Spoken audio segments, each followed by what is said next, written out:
Brisel ne samo prestonica Belgije, već i nezvanično glavni grad Evrope.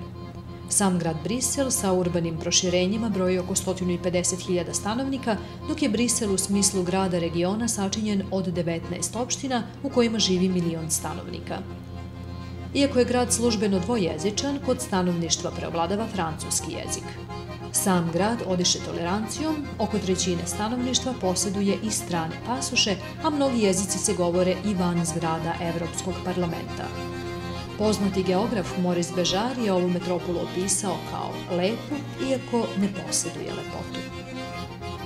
Trg Grand ili Grote Markt je ekonomsko i društveno sedište Brisela još od srednjeg veka.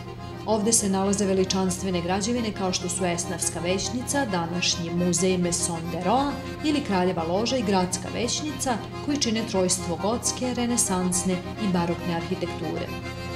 Lepotu trga upotpunjuje cvetni tepih površine 1860 metara kvadratnih.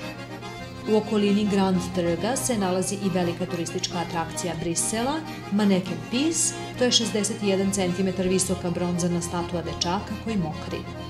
Na ulici je postavljena replika iz 1965. godine, dok se original, nastao davne 1619. godine, čuva u već pomenutom Maison de Roa. Simbol po kome je Brisel vizuelno najpoznatiji je atomijum. Predstavlja strukturu molekula uvećanu 165 biliona puta, a izgrađen je za svetsku izložbu održanu 1958. godine. U neposrednoj blizini ove atrakcije nalaze se i Mini Evropa, park u kome je predstavljeno 300 najznačajnijih evropskih građevina u smanjenoj razmeri. Kada se umorite od razgledanja brojnih muzeja i istorijskih građevina, pravo je vreme da se uputite u neki od 2000 restorana koji se nalaze u Briselu.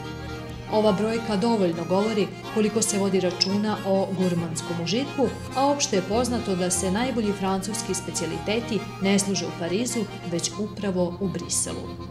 Ovaj grad ima zaista dugu istoriju koju su gradili mnogi narodi, a sjaj luksuznog i bogatog koji se ovde gomila vekovima moći ćete da osjetite na svakom koraku.